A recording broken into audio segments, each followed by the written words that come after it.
All right, guys, welcome back to the shack. It's been a few days. I apologize. It has been really busy here. I've been trying to get caught up on a few jobs. I had some large jobs come in. I've had a couple extra machines come in, 3 to be exact. Been putting those together, doing some testing with those. I've already introduced you guys to the 2 trees, which is now occupying this enclosure temporarily. But before we get started on anything, before I release any more videos, guys, for those of you that watch the channel a lot, I kind of wanted to update you on the changes to the shack. I did a little more improvements, did a little more, I guess you could say, space management, and just trying to get my work area to where it'll accommodate what I need to do so that I don't have to constantly operate machines on the table, and I've got a little more storage space. So I'm going to kind of turn the camera around, and we're just going to step through some of these places and show you what I've got going on.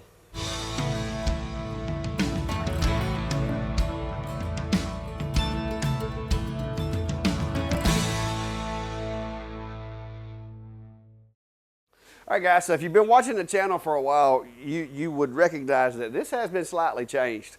I decided to go in and do a new countertop all the way from my workstation down by Enclosure Zilla, all the way back down here. Basically went in with some 2x4s, framed myself up a counter. I used some 3/4 inch plywood, which is the same plywood I've used on the other shelves and both the enclosures. Some 3/4 birch plywood, made me a countertop. I've moved the Monport kind of this way just a little, just to give me a little more room over here for a larger enclosure, as well as more room on my workstation, because it was a little cramped sitting in there. You kind of had to pull your elbows in. So I've got a little more room over there. Also, in doing so, I've given myself a little bit of storage for some materials here. These are coming with some small pieces. When I'm cutting up my plywood, there's always going to be that end cut or something that's not going to work out to be a full sheet. And before I would just have them in random piles here and there, but now I've actually got it organized so that if I'm doing testing on a machine and I don't want to use one of my big sheets, I can just grab one of these little guys. So if I'm making something small like that, I can use these small pieces of material. I did reattach my air assists, move them around ever so slightly because I had them down here and they were in the way of my storage. So I've got my shop air assist here. I've got the other one here, and of course the other one's on the other end of Enclosure Zilla over there. But I got all that hooked back up. Did move the chiller down here. It has to stay relatively close to the Monport due to the cable and hose length. My trusty refrigerator, the cat food, and of course my trash. One is my burnable trash that goes outside to the burn pile. The other is the household garbage type stuff that I can't burn that winds up getting taken off. So, but that's the big changes, guys. I did a little bit of rearranging with some of the machines on the wall to try to give me a little bit more room. And but the biggest thing, and I know some of you probably going to want to know about, is the new enclosure. And I'm trying to leave this enclosure kind of open for any machine. I built it big enough that it'll house most any machine that I could foresee me getting in the shop. It is 36 inches wide and 32 inches deep. Because I don't plan on doing a lot of really high projects with this machine, I did cut my door design down and go with a more lighter, a little less bulky design, and just did the slope door. And before you make fun of this piece up here, guys, and I know some of you are like, you could have made the door 2 inches taller and it would have just went in one piece. And you would be absolutely correct. The reason this wound up being that way is because I was out of plywood. Okay, I didn't want to go buy another $70 sheet of plywood to keep, you know, this being one piece. So I made it work. But the good news is, in doing so, I've also hidden the light from view of the camera, which is good when you're making YouTube videos. So it worked out. So I've got my camera mounted back in the ceiling of the enclosure. I've got my LED light up there. It's well lit inside, and made myself this cool little frame to go around the glass because I can't cut a perfectly square hole with a jigsaw. So that was cut with a jigsaw. Wasn't perfectly flat, so I went on the laser, cut me a little frame, and just kind of trim that out and make it look a little better. But I'm just going to move you over and show you what the enclosure looks like right now. This thing is probably going to be a work in progress, but so far it's working well. So I'm not going to be doing a whole lot of changing to it just yet. All right, guys, so overall, this is this is not as big as Enclosure Zilla, but I think it will house most any square body frame that's out there. I just did a little bit of temporary setup for it. I do plan on raising the floor up a little bit and making the downdraft work a little bit better, but with the design of the two trees, this was working really well, so I just left it alone, and I'll improve upon the downdraft design later. I'm still using the same vacuum that I was using before.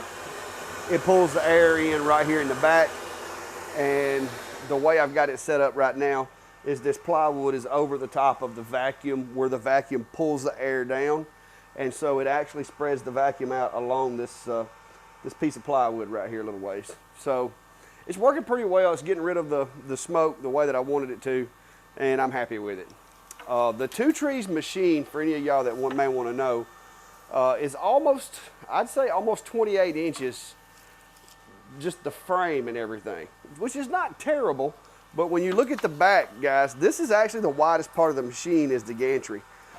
So if you measure from the outside of the stepper to this side, and you give yourself just a little bit of room, you're looking at about 30 to 30 and a half inches required space for this gantry to not impact anything. So that's why I decided to go ahead and make this enclosure 36 inches on the inside.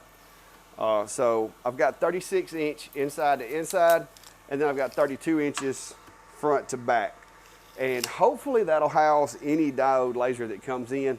I'll be able to drop those in here, do my testing in an enclosure, in a safer environment. I've got the camera is in there, it works. It's calibrated, it's doing a good job. It was a little lower than this flat lens that was in my old enclosure lights. So maybe changing that out to a fisheye before too long, but for now it's working for what I've been doing so far. But that's the changes to the enclosure, guys, and to the enclosure area, and it's working really well. All right, guys, so this is my new workspace, and I'm really proud of it because before it only went to about right here. So I've actually picked up about 1.5 feet of extra space, so that when I'm in here and I'm working, building designs or whatever, my shoulders aren't hitting the hole. So that's worked out pretty well for me. And I put some accent lights in here just trying to be cool because I had them laying around, they were in the way. Did put my pegboard over here so that I can keep up with my jobs. I do write down a lot of things on the dry erase, but sometimes I do calculations, and if I'm trying to build a design, I'll write it on a sheet of paper, and that just makes it easier for me to be able to look up when I'm designing in Lightburn and be able to consult my notes without having to look over at the door, because I don't always write everything on the door as far as measurements and that kind of thing. That's mostly for my jobs that I have that are recurring jobs. I haven't got it set up yet to where I can stream from here. This older laptop doesn't really like streaming, so I'm going to continue to stream over there and just remote into this PC to show you guys Lightburn or whatever as needed. That gives me the best of both worlds. So, but it works out pretty well. Got room for my drink. And as you guys know, I'm a firm believer in a battery backup. Now, I know realistically, if I've got all these machines running, the battery backup's not going to last very long. But it's for those moments when the light flickers. Because if I can eliminate those, that's going to be 80% of the times that I have power failure issues.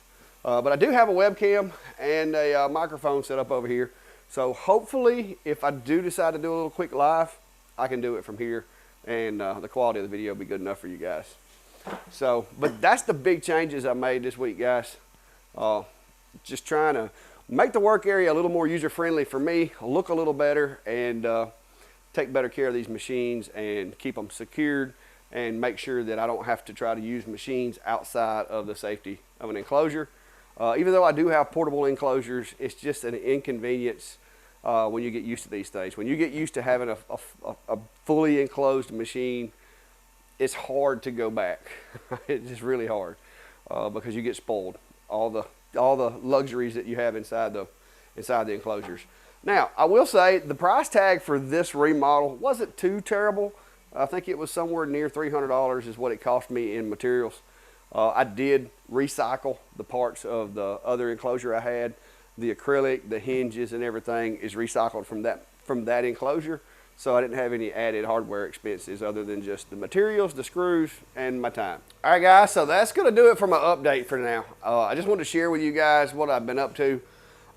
And I'm going to be working on a video tonight for the 2 trees. It's actually pleasantly surprised me as far as machines go. I was a little, you know, on the fence about it. But the Z-axis, once you get to using it, it actually isn't terrible. You just have to add a couple of steps to your process as far as when you're setting up a burn to make sure that you don't cause any issues. But now that I've gotten accustomed to it, I kind of like it. It's flowing with my workflow a lot better. And so the autofocus isn't as much of an inconvenience as it was the first few times I tried to use it and really messed that up. So I'll also be doing a video on how to set up the Z-axis and the settings that I've got in there. That was probably the hardest part of this build because the book didn't explain it in a way that I could understand it. So I'm going to try to do a video demonstrating the Z-axis for you guys and then showing you how to go in and set that up in Lightburn and make sure that it works. So if you're interested in that, stay tuned and watch for the video. Until next time, be safe and have a good day.